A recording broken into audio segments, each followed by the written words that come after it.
Hello, good morning, everyone. I'm just going to give it a few more minutes to allow anybody that might be running late to join the call. So we'll get started shortly.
Okay, well, I see the numbers are still slowly climbing, but I'll go ahead and get started so that we can get some of the initial stuff out of the way, and then we can dive into the fun that is honorariums. Um, so, uh, First of all, welcome. Thanks for joining us on this hopefully helpful presentation regarding honorariums. I know there's a lot of misconceptions and a lot of confusion revolving around honorariums, and so hopefully by the end of this, we'll have cleared a lot of that up, if not all of it. But so today we're gonna talk about honorariums all around. We're gonna get into a sort of deep dive, if you will. So hopefully nobody falls asleep. Um, but I have an example to go through later, actually a couple, and that there will be hopefully more than enough time for a Q&A towards the end of the call.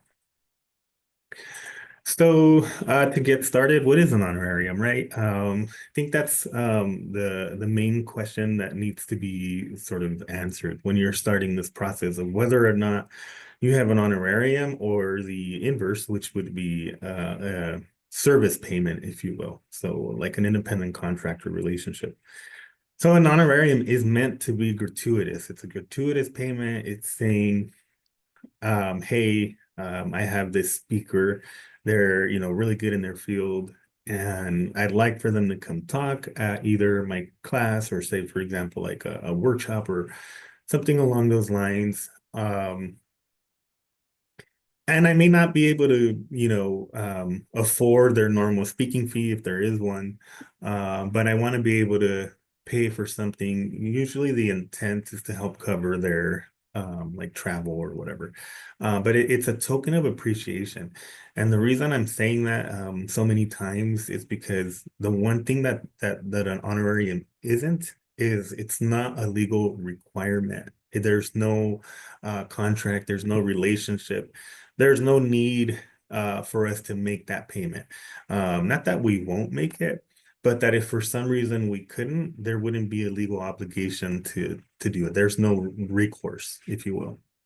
And that's where it's important to determine how we establish that. And we'll get into that a little bit more as we go forward. So payments of this type are at the discretion of the university, and that has to be very clear.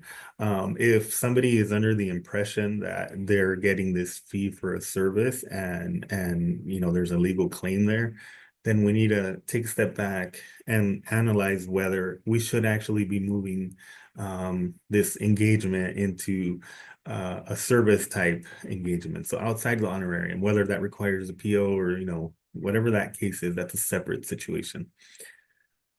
Um, so, and one thing that I want to make clear, because I have heard of this a lot, the amounts are definitely taxable and they're definitely reportable. As long as we make the payment, they will or should be, if they go over certain limits, should be reportable, but it is a taxable event. It's not a non-taxable event, which is something that I've heard in the past. And that's just not the case. So moving on, honorarium versus a speaking fee. What's the difference, right? So your speaker fees, like I was mentioning earlier, are negotiated, and that means that we've incurred a liability. That means that we have established the basics of a contract, even if it's not written, right? It's I want you to do X, and I will give you Y, and this is when. Um, so there's that expectation from both sides that there's a transaction that's going to occur. Um, it can be paid to individuals or a business, right? That's what a speaking fee is more or less gonna be. It can be for anybody. Sometimes the we're engaging a company to provide a certain speaker, or the speaker has their own company set up. That is something that needs to be routed through the through the contracting side, the potentially or like potentially a PO. It's something that needs to be vetted. We need to make sure that they have the right insurance depending on what they're doing. So there's a lot of more aspects regarding that type of engagement than an honorarium. It still exists, but it's a little bit different. In an honorarium, those should happen a one time per semester. Those shouldn't be recurring. It shouldn't be you're bringing, a person in, every week for, I don't know, 5 weeks, 6 weeks. That's not the type of thing that an honorarium is built to do. That is establishing more of a service construct. And so we should look at it from a service perspective rather than an honorarium perspective. Um, Typically, the amounts are more discretionary, more nominal. Discretionary in the sense that, like I was mentioning earlier, we don't have the legal liability to provide compensation. There's no remuneration. There's not that we're not tied to something. Nominal in the sense that on the engagement side, right, you can negotiate a fee that's higher. Maybe you're bringing somebody that's high profile in, right, and that they do this for a living, if you will, and they can charge their fees. They can say my fee is $25,000, and but on the honorarium side, it should be and often tends to be much lower. Um, if you have an honorarium because you're bringing somebody in that's really sort of a standout in the particular community that you're participating in, or whatever field of research, it can be over 5,000. Um, we don't typically see those and don't allow those to go beyond 10. If it's that much, we are pushing them towards the engagement side. Um, and those should be more unique circumstances where it goes that high. But if it does go over 5,000, and we'll get into this a little bit more later, then we'll still ask for a purchase order just so that we can have that in place. Um, and again, like I said, it's an optional payment for the university. But more importantly, honorariums are paid to individuals. We're not engaging a company, we're engaging the individual and asking them if they can do this for us because it's going to add this benefit to the class or whatever the case is. But it's paid to an individual. So we don't, if you have a business or somebody that comes and says, I have a business, pay me here, we're going to push you towards the contract side. Um, okay, so when is it appropriate to make these payments, right? So like I was saying before, the service is non-recurring. It's a speaking fee. I have, a class that I want them to come to on a specific date because I want my students to be exposed to this individual's perspective on a specific subject or their research, or discuss some of their findings. And maybe I teach the class, twice a year, once in the fall, once in the spring, and I want the students in the same class to be, benefiting from this lecture because it's a really good findings or whatever the case is. Once per semester, once per semester. And that's not once per semester for the class, that's once per semester for the university, which I know brings up totally different questions. It's stuff that we look at. We'll let you know if it's exceeding that limit. A lot of that is tied to, and we'll get into foreign vendors a little bit more later, but foreign vendors have more specific requirements, and depending on their visa, there may be another added layer to that. Um, so we're tying everything to hopefully make it relatively the same process, regardless of whether they're foreign or not in terms of the honorarium. But there are additional steps that a foreign individual has to go through, and even that goes the same even if it's for the as an independent contractor. There's additional steps that foreign vendors have to take. We have to ensure that we are assessing the taxability of the payment, and we are required legally to withhold when applicable. But we'll talk about that a little bit more in a second. Um, some examples of what an honorarium is used to pay is when you have a guest lecturer in a class, or for a conference, a webinar, a keynote speaker. Those are some examples. It's not an all-encompassing list, but that's an example of what we see most commonly, and probably what you'll sort of be facing more or less. Um, so yeah, it's in recognition of their expertise, as I've been saying. It's bringing that person in because they're going to provide that added benefit of whatever discussion you're having on that particular date. Usually the honorarium payment itself is used to cover travel and lodging. Although if you want to provide, say, like a $400 honorarium and cover the travel costs, that's something that can be worked out. It's important to note, though, that they have to follow the travel policy. They have to provide the receipts. Otherwise, and this goes for both contractors and for honorariums, but otherwise it's viewed as being part of the fee itself, right? The fee, if it's an independent contractor, or the honorarium payment. Meaning that if it does need to be taxed, the whole thing becomes taxed.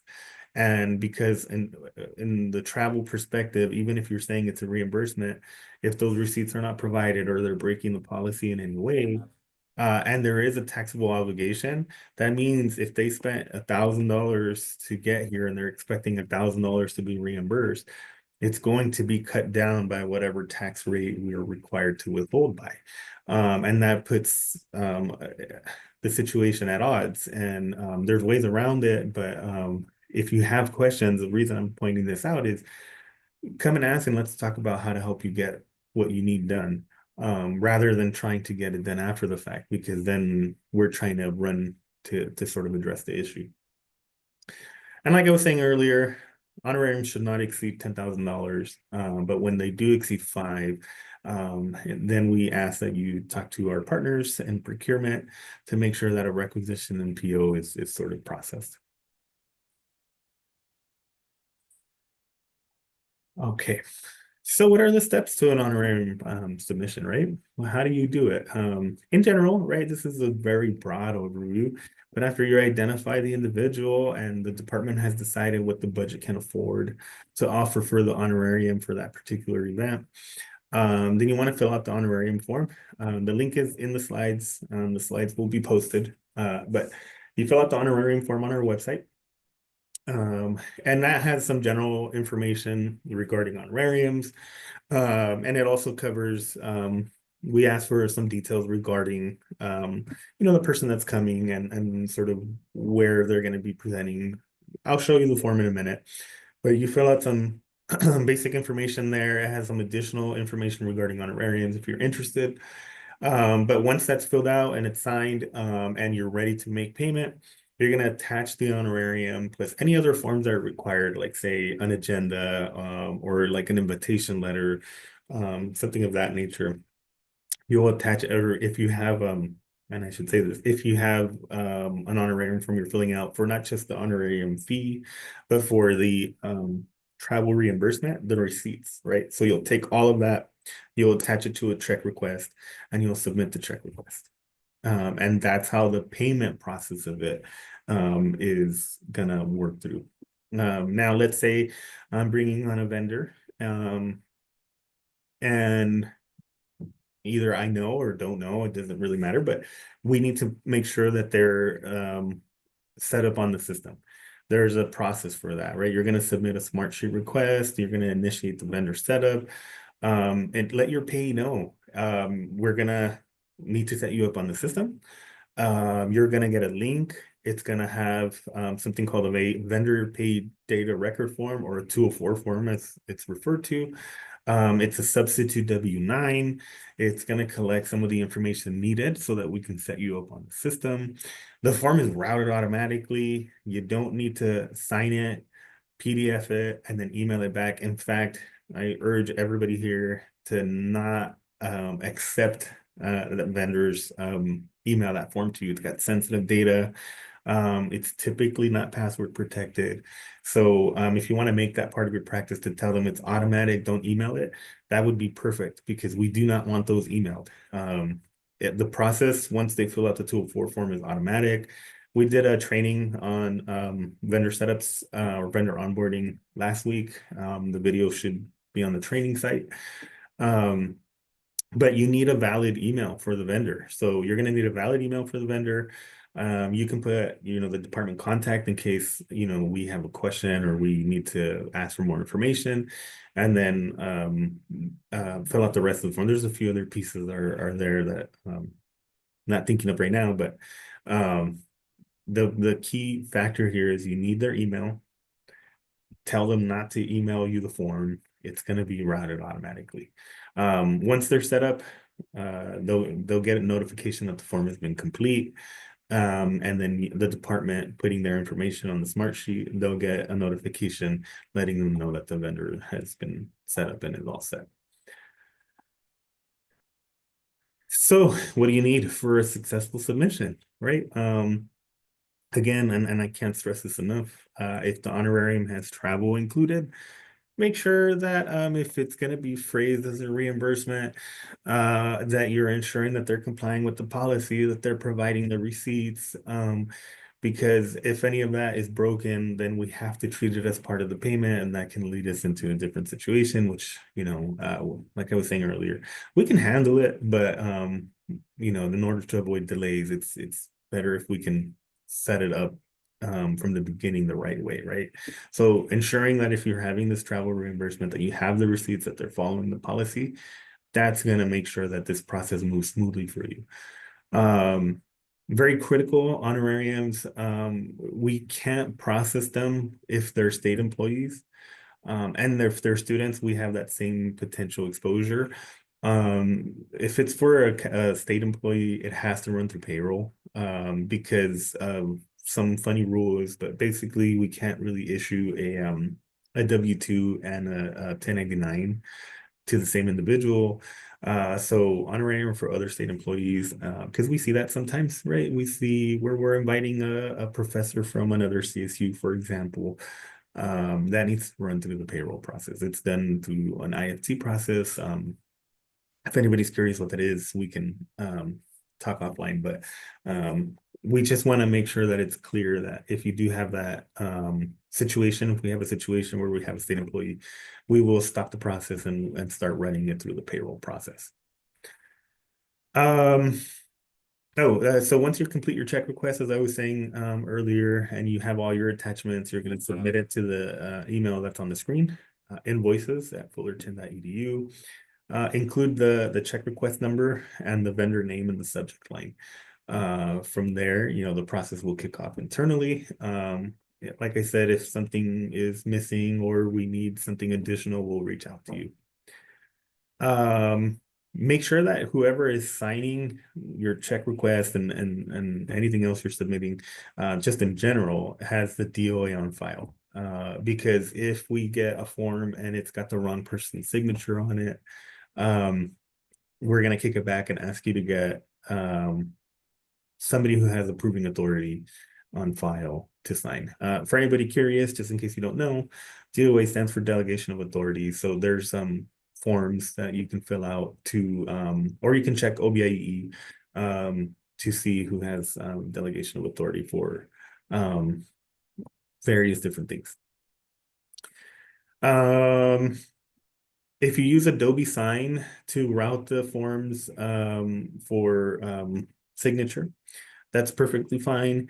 Just keep in mind that Adobe Sign doesn't forward it.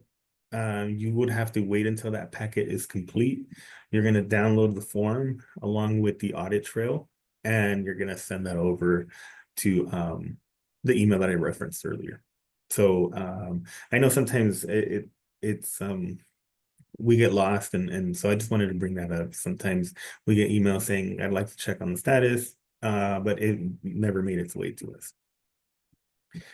You should allow additional processing time for foreign vendors, and that's just across the board. That's not just for honorariums. Across the board, you should allow for additional time for the vendor setup. It requires a whole other process of assessment. And that can take time. It just depends on the vendor most of the time because sometimes they're confused on what they need to fill out or they don't quite understand a certain thing. So it can take time to get that process and fully vet them in that respect. So allow yourself extra time for that because again, it's our responsibility as a payer to ensure that if we were supposed to withhold tax, that we did and that we remit it timely. So if anybody calls and says, you know, you said you were going to give me an honorarium of 1,000 and I only got 700, it could and most likely is due to the fact that there was withholding. It's a legal requirement. You know, we have to do that part of it. But if they have questions, you know, refer them over and we can talk to them. And for foreign individuals that you're having an honorarium for, typically, you know, and we ask for something like if you have an invitation letter or maybe an email invitation that you attach that as well to the packet for submission. So what are some common issues that we see in this particular example that I have on the screen. On the left-hand side, we have a portion of the check request form. And as you can see, it looks fine. It's an honorarium for a guest lecture. We have what they're going to be speaking at what event, right? The project ID EEM, when we have the amount, and that's all fine. But where we had a bit of an issue was that an invoice was submitted. And so that is in direct conflict with the honorarium. And so it changes the way things should be reported. And so we're looking at this because of from a liability perspective. We have to stop and question this. If it's an invoice, is this really a contractor? Do we need to have to, you know, sort of rework this process? Or was the invoice sent because we weren't exactly sure what was needed to be submitted? You know, that's the kind of stuff that we'll reach out and sort of talk to you about. So again, we can work through it. It's just a process that can cause those delays. Another issue is in this particular form on the screen, again, left-hand side is the check request form. And there's the explanation in terms of the honorarium itself and what what the event is that the individual will be participating in. A couple of things I wanted to note, and I'll start with the first one. The first one is that the invoice amount is $6,500. On the right-hand side, I have a blurb or a screenshot from the honorarium form. And as you can see, the last bullet says honorariums of over 5,000 or more require a purchase order. This one did not have one. On top of that, the other thing that I want to point out is that the individual is from New Mexico. So that causes another analysis that needs to be done for, again, for tax purposes. There's a rule in California, if you're out of state and you're providing service and you're coming into the state, there's a potential that we have to withhold 7% on the payment. And it happens almost all the time. The reason I say potential is because there's a few other nuances to that. Not something I don't think anybody necessarily wants to be bored with this early in the morning. But the point is, this particular submission has to be reassessed, not only for the PO process, but also because we have this tax situation. So, I want to go and show you. Here we go. So this is our website, and this is where all the forms and policies are. So all of the forms that I've shown you today are on our website. We have the check request form, and maybe I can throw that in the chat just in case anybody wants to take a look, bookmark it, whatever the case might be. We have the honorarium payment form. And then we have the vendor setup form or process. So those are like the three main components of getting an honorarium process. Of course, like I said, there's other nuances to it. But in general, you need those two forms and you need to fill out the vendor setup request. In case anybody wants to see it, and of course I'm logged out.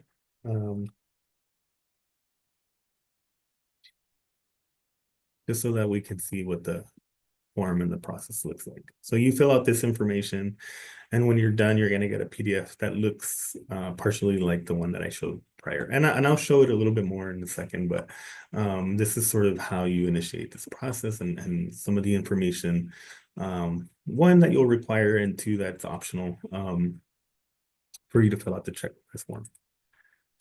For the honorarium form, and this is it here. So as you can see, there's a lot of fun reading at the top. We even have this determination here on the bottom to help you, just in case you're not entirely sure. You can come through here and see some of the basic things that we look at in terms of determining whether we can proceed. So, is the pay a business corporation or partnership? No, perfect. You can move forward. If it's being negotiated, then you got to stop. And so, anyway, this is what the form essentially looks like, and this is what we ask that you fill out. These are the chart fields that are used. This is for the honorarium payment itself, and the bottom portion is for the travel component. And you should split that amount. So if you're going to do 1,000 for the honorarium and, say 500 for the travel, split it so that we know what to look for. And here, again, supporting documents attached, invitation letter, class lecture information, flyer, sometimes it's on the syllabus. There should be something to support that it actually happened. And that's what we're looking for. Okay, and then the vendor setup process we've talked about last week. Like I was saying earlier, there's a recording of that if you want to go back and take a look. And in general, this is what it will look like when you're all done. You're going to have your check request form, right? You have your explanation in regards to the reason for the honorarium, the amount, the payee information up at the top. It gets through your department, and then here there's a lot of information, but I wanted to highlight honorarium form. And then here, as you can see, this is actually really good. When I was looking at this, it looks like a lot of the information that is on the forms is provided to the vendor, or I say vendor because that's what they're called on the system, but to the payee. And it talks about, what they need to provide in order for us to move forward. And anyway, the invitation piece is in here. So I just wanted to outline that because that was pretty awesome to see. And then again, like I was mentioning before, the audit trail, which you have to download from Adobe. So, in a nutshell, that is the honorarium process. Um, I just want to take a quick look. And just so that if anybody's right now that I'm on this screen, anybody that's wanting more information on the check request form, we have a training for that coming up. I want to say it's next week. But we can look at the training site. It's on there. You can register, share the information. But there will be a check request training. And I'm trying to look right now, but I'm pretty sure it's next week on the 6th. Yeah, next Thursday. A week from today, there will be a training on the check request form. And so at this point, I'm going to ask if you have a moment to fill out the survey. And while you do that, I will address some of the questions that are in the chat. But if you have a survey, if you have a minute to fill out the survey, this is really important to us. It helps us sort of determine if we need to modify our trainings, if there's something else we need to add to our repertoire of trainings. So your feedback is greatly appreciated and welcomed. So please take a moment, and while you do that, I will address some of these questions.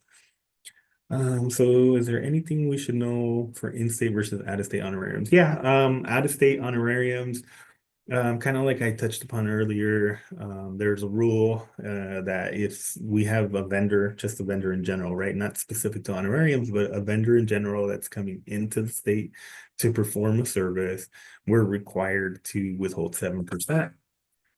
So make sure to communicate that.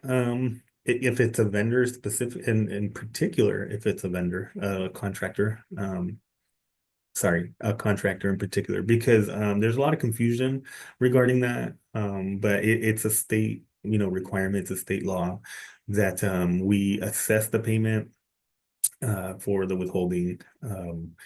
There are some exclusions, and when you fill out the 204 form on the bottom left, I want to say, it talks about that. So whether you can apply, and that gets some of the forms get sent to the Franchise Tax Board for determination, but you can apply for a reduction in withholding. I recommend that that gets done ahead of time because what the general process is you fill out the form and send it to the FTB. The FTB will then send a letter to the independent contractor and to us to notify us in specific terms. This vendor that will be performing some function on this date for X amount of dollars is allowed an exemption or a reduction in withholding of, and they provide, the rate. If they're out of state, but they're registered in California, which would be weird for honorariums, but this is just a fun fact. Fun to me anyway. If they're registered in California, then that sort of requirement is not applicable. But yeah, in general, it's just that there is that requirement to withhold 7%. How do honorarium payments affect the student scholarship? It can affect their aid. Yeah, that's something that we have to coordinate through financial aid. If they have certain types of grants or scholarships, it may reduce it. It's dependent on the student and the situation, but it could have an effect. So yeah, good point. Thanks for pointing that out, Brian. It's good to keep that in mind. What if the department arranged travel and paid for the honorarium travel to a state P card and then requested $5,000 in an honorarium payment through a check request? Is that permitted? Should the department be tracking the total to not exceed 5,000 in payments and travel expense without a PO? Yeah, that would be my preference. It should be tracked. You should be very careful in that type of scenario.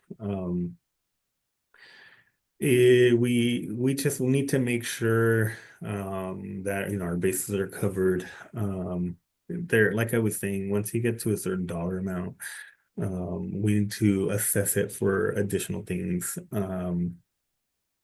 But yeah, so I think we should in a situation like that you're explaining, to be clear, I think we should look at it through the procurement lens just to make sure before we proceed. It may not need a PO, but it should definitely, we should have that conversation with our partners down in procurement. So good question. The link for the check request training. Oh, and Joe, you provided that. Thank you, Joe.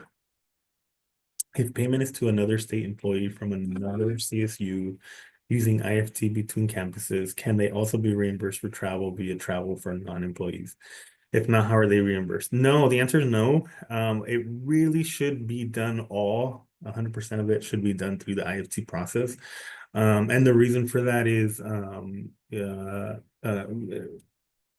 well, I guess the thought process behind it is, um, we don't know what the other campus knows or doesn't know. And so to avoid a double payment, it should all be processed through their home campus, and then we'll pay it back via the IFT process. IFT, for anybody who's curious, stands for inter fund transfer, interagency fund transfer. That's what it is. Um, and so it's a process initiated by the accounting department, or processed by the accounting department, and it's just sort of a way for us to pay back or receive payment back from to or from another campus for various expenses. So yeah, good question though, Beatrice. That's a good point.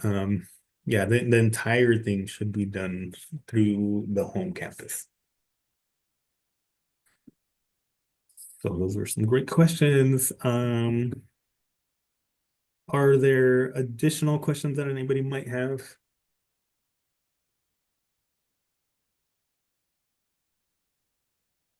I know we moved through that kind of quickly, but I hope you'll agree it was hopefully helpful, and maybe answered some of your questions that you might have regarding honorariums.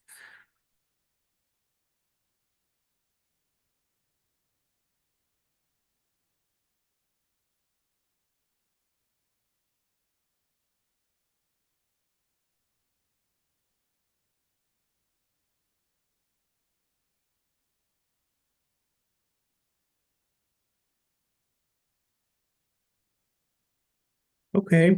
Well, in that case, thankfully, I can offer you, 20 or so minutes back. We have another question. It's my understanding that internationals are deducted 30% for taxes. It may be, Brian, to answer your question. It's very complex, to say the least. I don't usually like to provide blanket statements when it comes to taxes. But 30% could be the maximum. It could be less, it could be 14, it could even be zero. It depends on so many factors, where they're coming from, what visa they're on, how long they've had that visa. I can go on and on. But 30% is the maximum federally. Um, but it not necessarily is always the case. Yeah, no problem.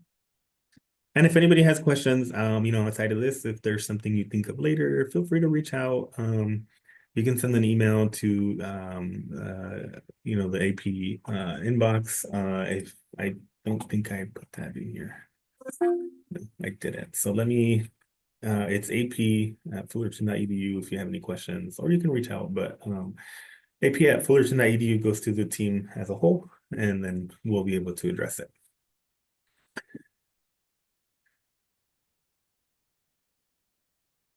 But if nothing else, thanks again, everybody. Have a great rest of your day.